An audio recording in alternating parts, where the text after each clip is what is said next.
আজকের আলোচনা শুরু করছে।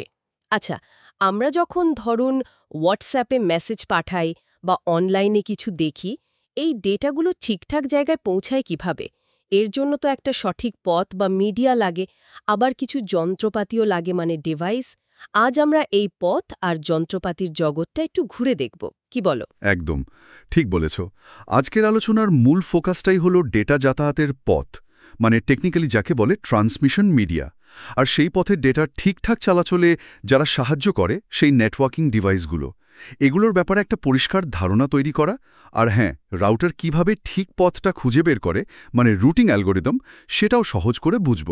আচ্ছা, তো ডেটা যাওয়ার পথ বা মিডিয়া, এটা তো বলছো দুরকমের হয়, গাইডেড আর আনগাইডেড। হ্যাঁ, একদম। গাইডেড মানে কি? তারের মধ্যে দিয়ে যাওয়া? যেমন ধরো টুইস্টেড পেয়ার, মানে আমাদের ল্যাবের ওই ল্যান্ড কেবলগুলো, ইউটিপি, এসটিপি, এইসব। ঠিক। টুইস্টেড পেয়ার, কোঅ্যাক্সিয়াল কেবল, ওই যে আগেরকার দিনে টিভির কেবল। হ্যাঁ হ্যাঁ, মনে পড়েছে। আর এখনকার খুব ফাস্ট অপটিক্যাল ফাইবার, এগুলো সব গাইডেড, মানে ডেটা একটা নির্দিষ্ট তার বা ফাইবারের মধ্যে দিয়ে যায়, অনেকটা পাইপের মধ্যে দিয়ে জল যাওয়ার মতো। ও আচ্ছা, ওই যে ক্যাট 5, ক্যাট 6 ইউটিপি কেবলগুলো, ওগুলো তো খুব কমন। একদম, ওগুলো টুইস্টেড পেয়ারের উদাহরণ। আর আনগাইডেড মিডিয়া হলো তারবিহীন, মানে ডেটা হাওয়ায় ভেসে যায়, বেতার তরঙ্গের মতো। তারবিহীন? যেমন? যেমন ধরো টিভির রিমোট, ওটা ইনফ্রারেড বা আইআর ব্যবহার করে, কোনো তার লাগে না তো।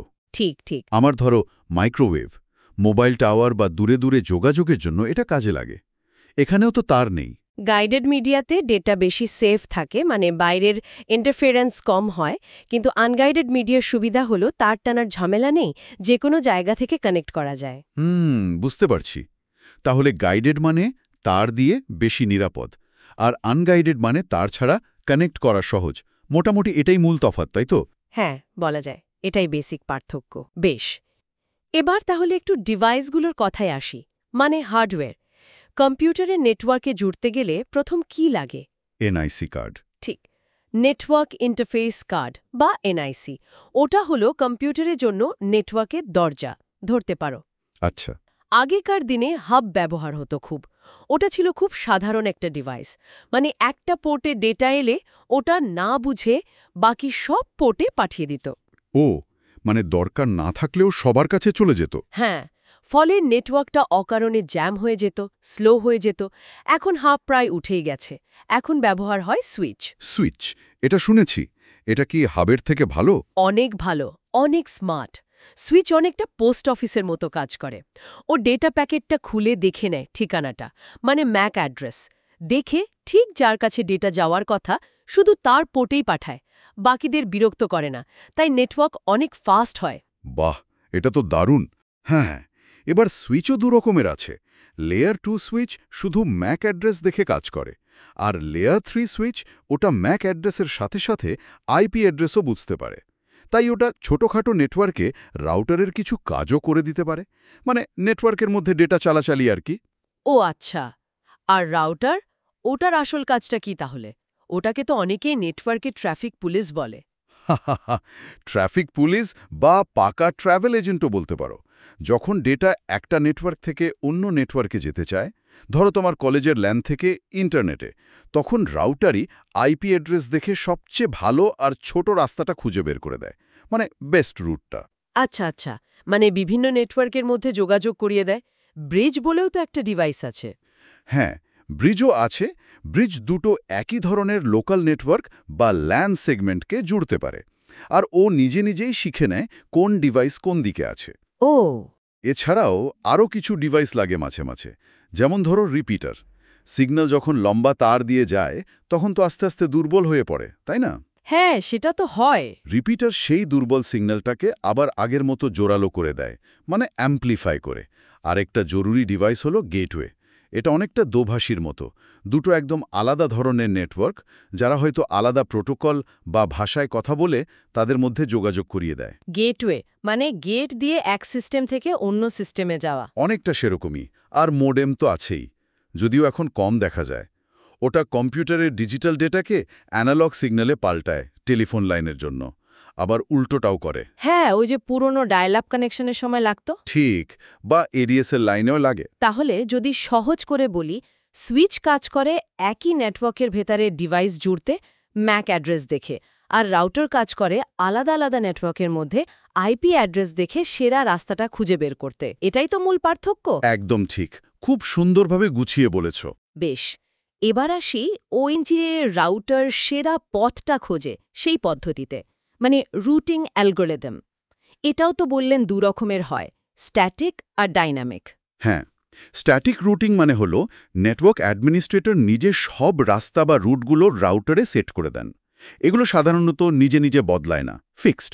মানে ম্যাপে কেউ একজন সব রাস্তা এঁকে দিয়েছে, হ্যাঁ সেরকম। হ্যাঁ হ্যাঁ, অনেকটা তাই। ছোট বা খুব স্টেবল নেটওয়ার্কে এটা চলে, কিন্তু ডাইনামিক রুটিং হলো আসল স্মার্ট পদ্ধতি। ডাইনামিক মানে পরিবর্তনশীল। ঠিক, এখানে রাউটারগুলো চুপচাপ বসে থাকে না, ওরা নিজেদের মধ্যে সারাক্ষণ কথা বলে, তথ্য আদান প্রদান করে, নেটওয়ার্কের কোথায় জ্যাম, কোন রাস্তা বন্ধ, এই সব খবর রাখে। আর সেই অনুযায়ী রিয়েল টাইমে সবচেয়ে ভালো পথ কোনটা সেটা নিজেরাই ঠিক করে নেয়। বাহ, এটা কিভাবে করে ওরা? এর অনেকগুলো পদ্ধতি বা অ্যালগোরিদম আছে। একটা খুব কমন হলো ডিস্টেন্স ভেক্টর রুটিং, যেমন ধরো আরআইপি প্রোটোকল। এখানে প্রত্যেক রাউটার তার ঠিক পাশের রাউটারগুলো, মানে প্রতিবেশীদের থেকে খবর নেয়। কি খবর? না কোন গন্তব্যে যেতে কার কত খরচ বা ডিস্টেন্স। ডিস্টেন্স মানে দূরত্ব। হ্যাঁ, দূরত্ব বা কস্ট। এখানে কস্ট মানে হতে পারে কটা রাউটার বা হপ পার হতে হবে। সেই তথ্য পেয়ে ও নিজের একটা টেবিল, মানে রুটিং টেবিল আপডেট করে। তবে এটার একটা সমস্যা আছে, কাউন্ট টু ইনফিনিটি বলে। মানে আপডেটের গণ্ডগোলে অনেক সময় একটা লুপ তৈরি হয়ে যেতে পারে। রাউটার ভুল পথে ডেটা পাঠানোর চেষ্টা করতে পারে। ও আচ্ছা।